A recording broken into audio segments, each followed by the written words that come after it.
O ano kung natin? Masakit yung balikat to. Hindi naman siya siguro problem, pero may masakit. May mga masakit ilang linggo na araw o buwan. Ako, pa isang taon na. Taon na? Wala kayong disgrasya. Wala rin, no? Opera. Wala rin, no? Okay. Saka yung ganito ko, medyo nagkasakit din. Parang naiingit sa napapanood ko sa'yo. Parang may naiipit. Okay.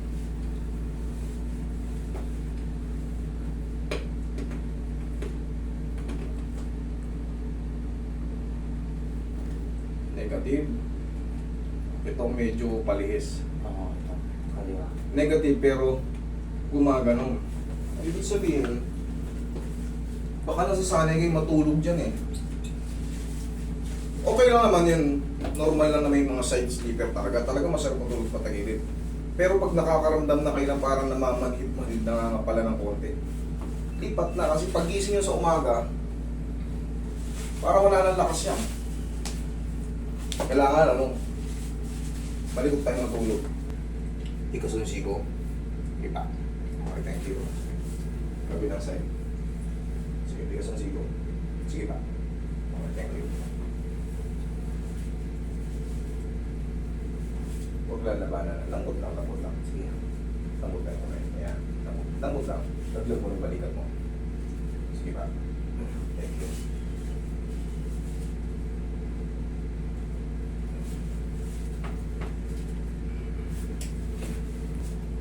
Okay, ganun din ha. Huwag titigasan yung katawan. Lambutan lang. Baba ng konti. Yan. Thank you. Sige, ubarin yung shoes. Sige, patagilid. Taga Mindoro po ako. Mindoro pa? Wala kayong daan ng baha? Hindi, nung ano pa ako, lumawas Ah. na doon. Lambot na. Pero San Tipula ako galing. Tipolo. Relax na po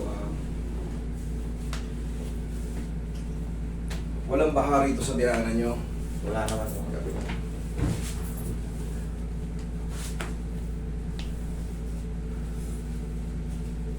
Sa mga nag-cancel po ng book, maintindihan po namin kayo. Talagang walang tigil ang ulan. Kaya pa. Iligtas nyo muna yung sarili nyo. Baga isip nyo muna yung mga bahay nyo. Yung lugar nyo, malalo sa binabahang lugar. Keep safe everyone. Nandito lang naman ako. Pero pag emergency, ay, gawan nyo ng paraan.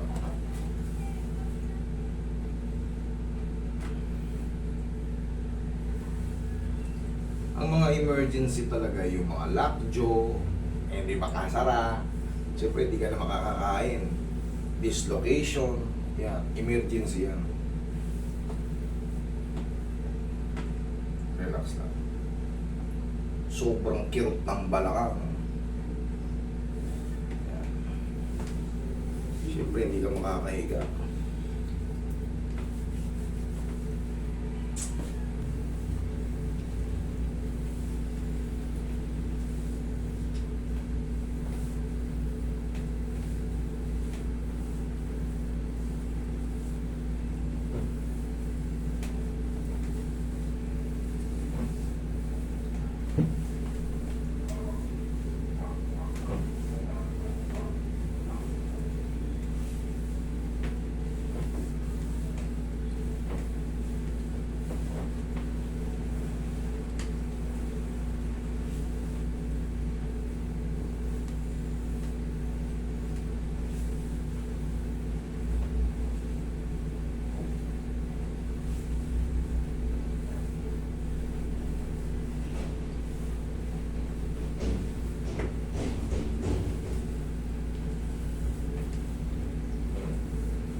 alis yung masakit yan. Ginagaya ko rin yung mga sinasabi ng exercise na mga prosin sa ulo na.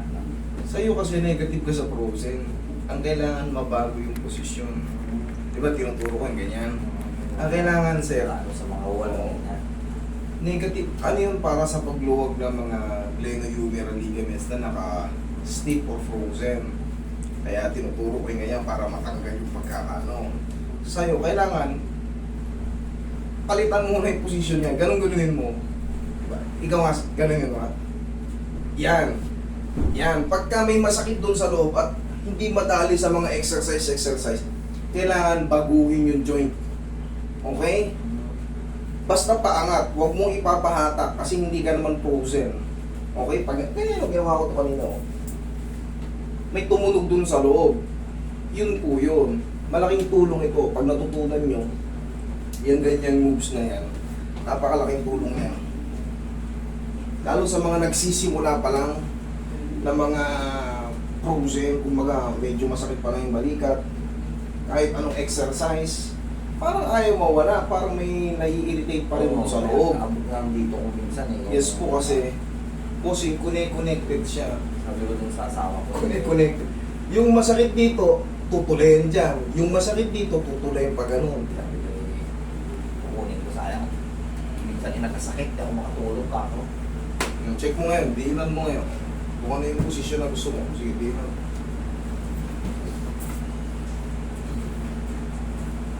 Oo. Na rin ako. Ganda na. Okay? Bossing, maulan eh. No, talagang hindi maiwasan baka mabasa. Kung sakali bang mabasang-basa ka, haplusan mo lang ulit ng paw yung hinaplus ko, ha? Kasi kinalo natin lahat eh. Okay? Thank you, bossing.